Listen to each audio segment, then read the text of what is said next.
What's going on, everybody? Welcome to another brand new installment of Renegades Reviews, exclusively here as always on the Casa D18 Studios channel. I, of course, am your host, the Renegade JJ Williams, and today we take a trip back to Gotham City and we take a look at the first installment in the Burton Schumaker Bat-Verse, 1989's Batman, starring Michael Keaton, Jack Nicholson, Kim Basinger, Robert Wuhl, Pat Hingle, Billy D. Williams, Michael Gough, and Jack Palance. What's going on, everybody? Thank you for joining me once again for another brand new installment of Renegades Reviews. And like I said during the introduction, today we go back to the dark, gritty Gotham City, and we take a look at Batman 89, the first in the Burton Schumaker Bat-Verse, which brought us 3 Batmen, 1 Robin, and a slew of supervillains from Batman's Rogues Gallery. Let's get into it here, shall we? Now, as our movie opens, Gotham City is preparing to celebrate its bicentennial. So Mayor Borg orders District Attorney Harvey Dent and Police Commissioner Gordon to make the city safer by incarcerating mob boss Carl Grissom. Meanwhile, reporter Alexander Knox and photojournalist Vicky Vale investigate sightings of a masked vigilante who calls himself Batman, who is targeting the city's criminals.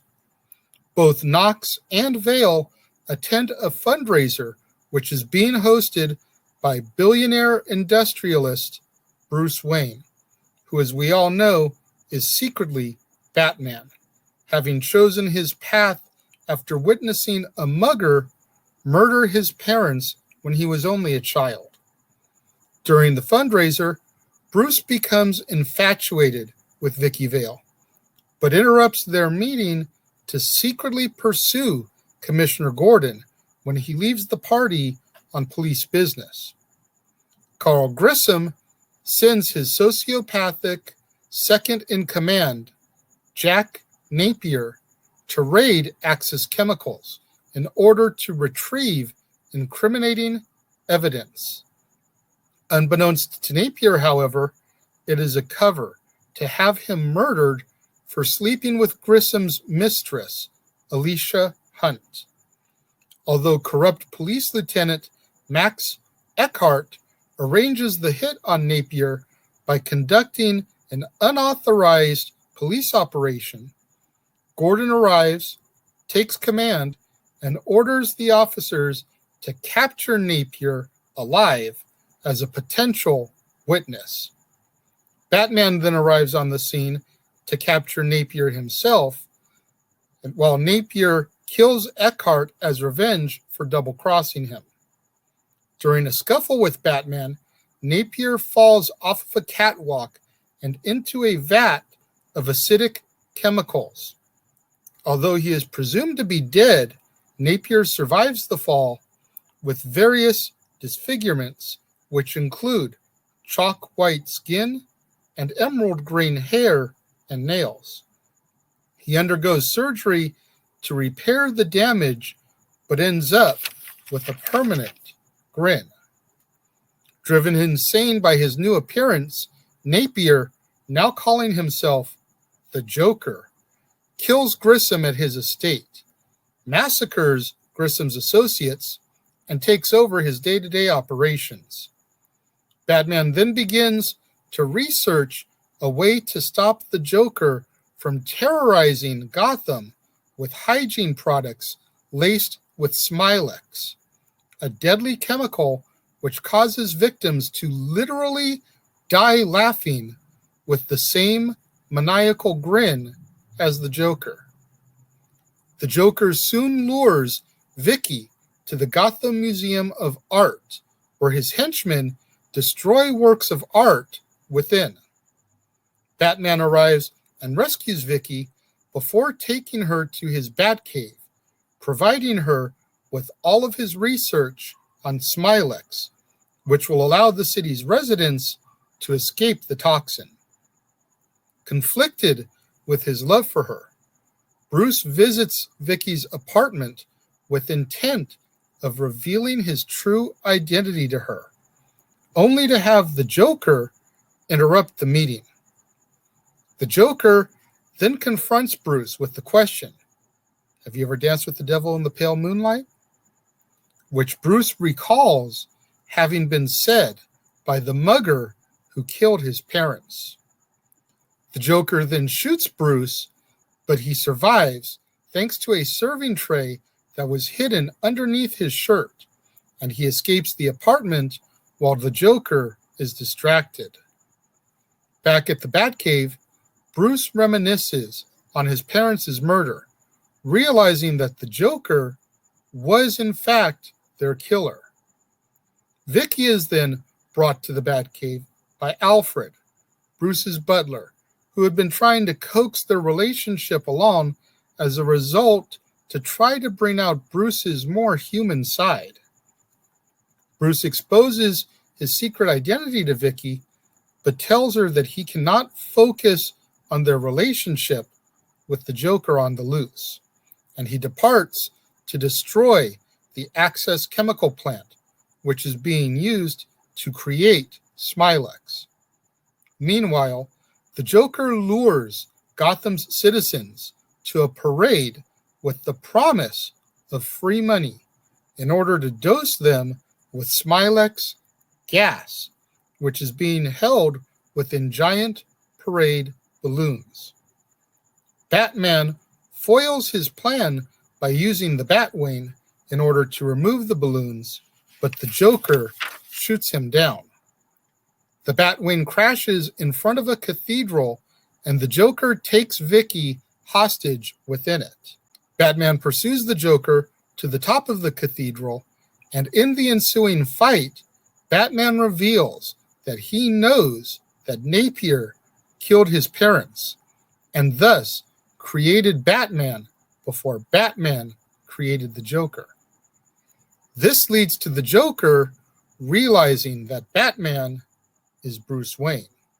The Joker eventually pulls Batman and Vicky over the cathedral balcony and leaves them hanging while he attempts to escape in a helicopter that is being piloted by his goons.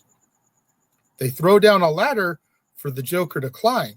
However, Batman uses a grappling hook to attach the Joker's leg to a gargoyle. Unable to bear its immense weight, the Joker falls to his death, while Batman and Vicky make it to safety. Sometime later, Commissioner Gordon announces that the Gotham City Police Department has arrested all of the Joker's men and unveils the bat signal. Harvey Dent then reads a note from Batman, promising that he will defend Gotham should crime strike again. The note also states that the GCPD should use the bat signal to summon him in times of need. Alfred takes Vicky to Wayne Manor and explains to her that Bruce will be a little bit late, and she responds to Alfred, stating that she is not surprised. And our movie ends as Batman looks at the bat signal's projection from a nearby rooftop as he stands watch over Gotham City.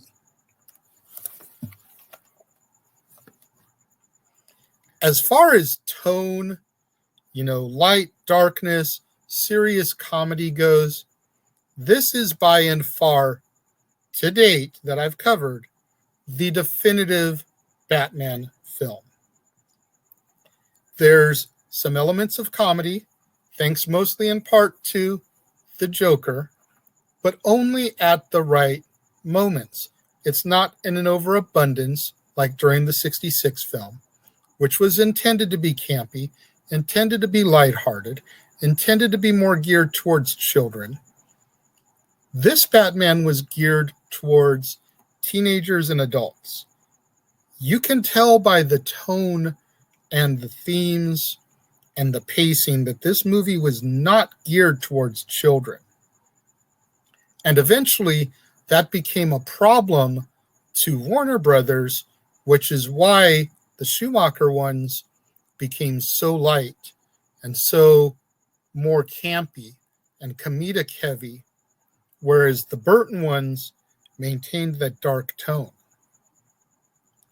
Jack Nicholson was killer as the Joker.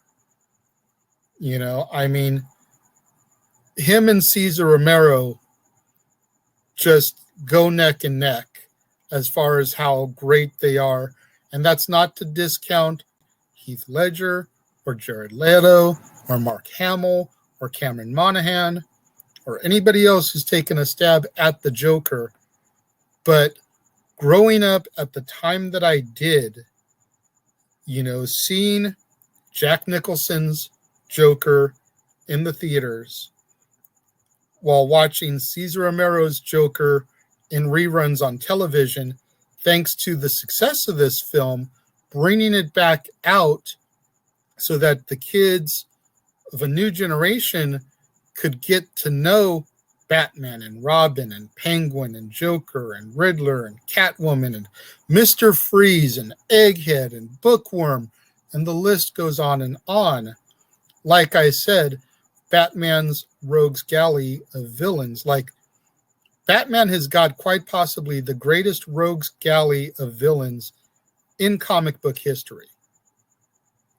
I don't think there's anybody that rivals Batman when it comes to the villains. And the Joker, I felt, at this point in time in cinema history, was the perfect way to start, because the Joker is Batman's Lex Luthor. So you wanted to, like, hit him hard, hit him fast, hit him heavy with the greatest villain in Batman lore. I don't know if killing him off was a good idea, because I think that down the road, they could have built to a team up, much like we had in 66. So I'm not sure if killing him was the right idea, but alas, that's really the only thing I can find flaw in this movie, is the decision to kill the Joker. When it comes to my rating for Batman 89, I'm going to give it 4.5 out of 5. I know a lot of people may kind of look at me crazy, like, why is this one only 4.5 out of 5? All will be explained in due time. You're just going to have to keep tuning in each day to see where I rate these films and why I rate these films the way I do. Gotta keep you guys coming back. Gotta give incentive. 4.5 out of 5 stars for me, though, when it comes to 1989 Batman. What do you guys think out there of Batman 89? Let me know. If you're watching the premiere, leave your thoughts and comments over here. If you're watching on demand later in the day, leave your thoughts and comments down here. Whatever you do, though, when you get out there on social media, let's try to get those hashtags trending. Hashtag Casa D18 Studios, hashtag Renegades Reviews, hashtag Renegade Returns, and, of course, the ever-popular hashtag Shenanigans. We interrupt this episode of Renegades Reviews for an important announcement about merchandising. Merchandising? What's that? Merchandising. Come, I'll show you. Merchandising, where the real money's made. Make sure you go over to teespring.com/stores/Jeff Meacham Network for all the t-shirts you see here from the West Coast professor, Jeff Meacham himself. You can get shirts for the Jeff Meacham Network, Talk Wrestling, as well as the red and gold Meachamania shirts. And while you're there, don't forget to get your shirts of the Casa D18 Studios Brotherhood, the Dads on Wrestling shirt, the Renegade JJ Williams, Statboy Sports Bar, and the hashtag Statboy Approved shirt. Make sure you go over to teespring.com/stores/Jeff Meacham Network and score your shirts today. Make sure you guys tune in tomorrow, right back here on the Casa D18 Studios channel, for another brand new installment of Renegades Reviews, which will also be replayed an hour later in the day on the Jeff Meacham Network, when we are joined by Mr. Meacham himself to discuss the sequel to Batman 89, Batman returns, starring Michael Keaton, Michelle Pfeiffer, Danny DeVito, Christopher Walken, Pat Hingle, Michael Gough, and so many others. You're not going to want to miss out tomorrow, right back here on the Casa D18 Studios channel, replayed on the Jeff Meacham Network when I discuss Batman Returns. To all my loyal fans and viewers out there tuning in for the premiere, leaving your thoughts and comments over here, thank you very much. I appreciate each and every one of you for tuning in. Likewise, all my loyal fans and viewers out there tuning in a little bit later in the day, watching on demand, leaving your thoughts and comments down here. Thank you very much. Once again, I greatly appreciate each and every one of you. I appreciate all my loyal fans and viewers out there that tune in on a regular basis. Show me that love, support, try to help me boost my views, get that up so that I can hopefully get monetized eventually. Thank you very much for tuning in, joining me, and watching, and I will see you guys next time.